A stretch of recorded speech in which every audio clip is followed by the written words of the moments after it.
Clara rebuilds herself in the coastal town that smells like salt and memory. She keeps the bookstore, expands the poetry section, hosts readings on Thursday nights that draw crowds who stay for the words and the wine and the way she makes loneliness feel a little less sharp.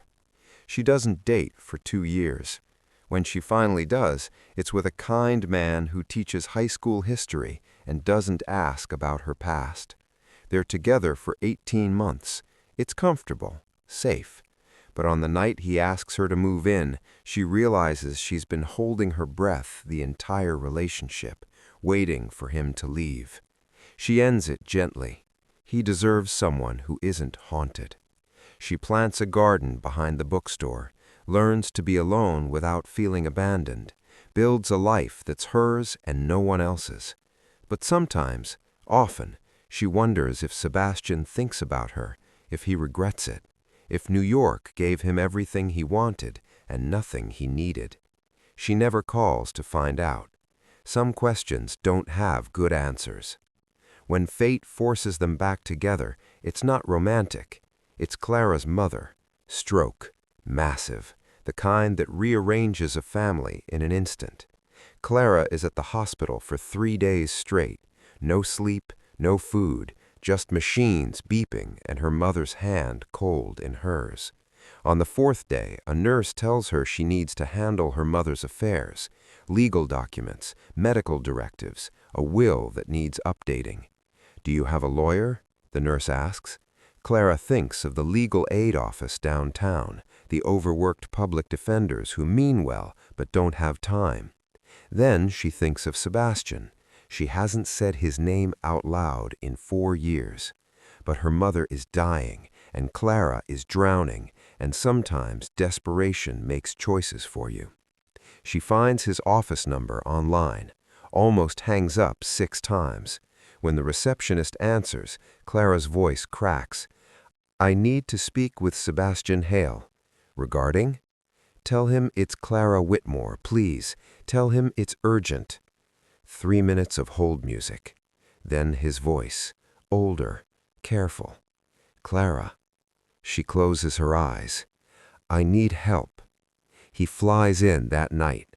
Red-eye from LaGuardia, rental car from the airport. He goes straight to the hospital, still wearing his suit from the office, tie loosened, exhaustion carved into his face. Clara is in the waiting room, asleep in a plastic chair, her head against the wall. He stands there for a long moment, just looking at her. She's thinner, older, more beautiful than he remembered, in the way that grief makes people luminous. Clara. Her eyes open. For a second, she doesn't recognize him. Then she does, and everything, every wall she built, every defense she constructed, collapses. "Sebastian." She stands. He crosses to her.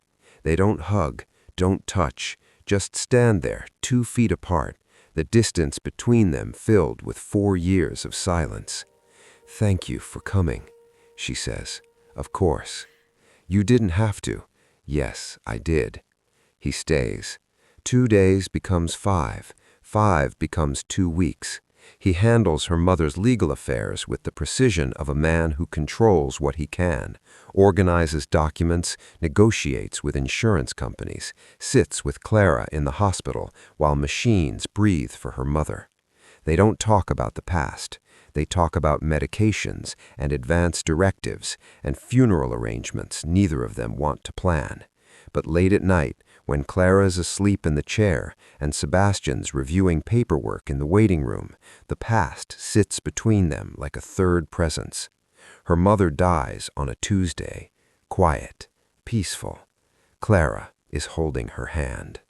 Sebastian is in the hallway, giving her privacy, but when the machines flatline, he hears Clara's cry through the door, raw and broken and utterly alone. He doesn't think. He just opens the door and crosses to her and pulls her into his arms.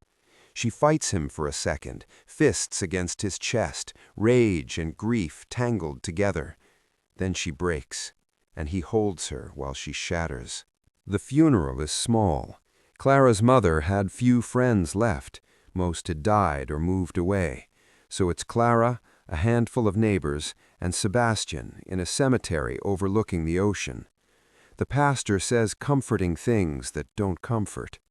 Clara stands silent, dry-eyed, holding herself together through sheer force of will. When it's over, everyone leaves, except Sebastian. He stands with her while she stares at the fresh grave, the wind pulling at her black dress. "You can go," she says finally. "You've done enough." "I'm not leaving you alone." "Why not? You're good at it." The words are a blade. He takes the hit. "I know." "Do you?" She turns to him, and her eyes are full of something terrible. "Do you have any idea what it felt like? You just left. No explanation. No real goodbye. You made me feel like I wasn't enough.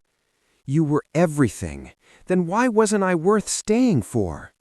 The question hangs between them, sharp and unanswerable. Sebastian's hands are shaking. "Because I was terrified. Because I watched my father love my mother and still fail her.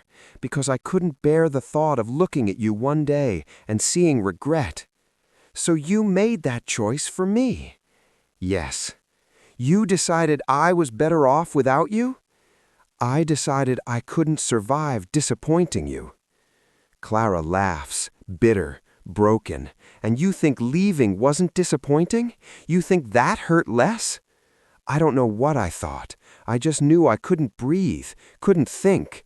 The offer felt like a rope thrown to a drowning man, and I grabbed it because I was too afraid to believe we could survive without it." "We?" She shakes her head. "There was no we in that decision, Sebastian. You chose alone. You left alone. And I had to learn how to be alone because you decided your fear mattered more than my love." He has no answer for that, because she's right. They end up at Clara's apartment, not planned, just inevitable. She offers him the couch. He accepts, but neither of them sleeps. At 2 a.m., she finds him on the balcony, same as 4 years ago, staring at the city lights. "Do you regret it?" she asks. He doesn't turn around. "Every day." "Then why didn't you come back?" "Because I thought you deserved better than someone who chose ambition over you once and might do it again." "That's not your choice to make." "I know that now." She stands beside him, close enough to touch but not touching. "I loved you, Sebastian, completely, the kind of love that doesn't come twice." "I know." "And you walked away." "I know." "And now you're here, and my mother's dead, and I don't know what to do with the fact that you still feel like home." He turns to her then, and his eyes are full of grief. "I don't expect forgiveness." "Good, because I don't know if I have it.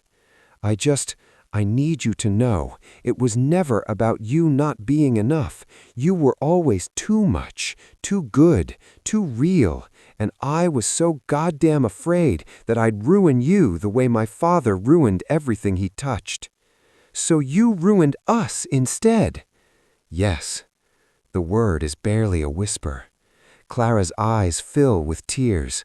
"I hate that I still love you. I hate that I wasted 4 years convincing myself I didn't." The space between them collapses. He reaches for her. She lets him. The kiss is not romantic. It's grief and anger and 4 years of longing compressed into a single moment. When they break apart, they're both crying. "This doesn't fix anything," she says. "I know. We can't go back." "I know. I don't trust you. You shouldn't." She kisses him again anyway, because sometimes the heart doesn't care about logic. They spend one night together, not making love, just holding each other in the dark, trying to remember what it felt like when the world was smaller and they were enough. In the morning, reality returns. Sebastian has a flight, a life in New York, cases waiting, a partnership that demands everything. Clara has a bookstore, a garden, a life she built from the ruins of what he left behind. "What happens now?" he asks. She's already dressed, already rebuilding her walls. You go back to New York. I stay here. We let this be what it is. Which is what? Proof that we loved each other, and that sometimes love isn't enough. He leaves on a Sunday again. Early morning flight. She drives him to the airport this time. They don't talk in the car. At the terminal, he turns to her. If you asked me to stay, I won't. Why not? Because I need you to choose me, not out of guilt, not out of obligation, not because I asked, and you can't. Clara, I need you to choose me, not out of guilt, not out of obligation, not because I asked, and you can't. Clara, you built a life there, Sebastian, a good one, important work. You help people. That matters. So do you. I know, but my life is here, and yours is there, and I won't ask you to give up everything again. What if I want to?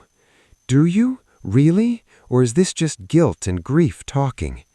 He doesn't answer, because he doesn't know. She kisses his cheek. Go, be brilliant, be happy. Let that be enough. Will you be okay? Eventually. He wants to say more, wants to promise things he can't deliver, wants to rewrite the past 4 years. But Clara's already walking away. And Sebastian Hale, who spent his whole life running towards something, watches the only person he ever truly loved walk out of his life twice. Months pass. Sebastian throws himself into work with renewed ferocity, makes partner, wins cases that make headlines, builds an empire of expertise and influence. But late at night in his penthouse overlooking a city that never stops, he thinks about yellow kitchens and coastal towns and the woman who loved him when he had nothing. He doesn't call, doesn't visit, doesn't check in, because she asked him not to, and respecting her wishes is the only gift he has left to give. Clara tends her garden, hosts poetry readings, dates occasionally, men who are kind but not Sebastian. She learns to live with the ghost of him, the way you live with a scar that aches when it rains. On the anniversary of her mother's death, she finds a package at her door. Inside, a first edition of Pablo Neruda poems, the same collection she gave him years ago.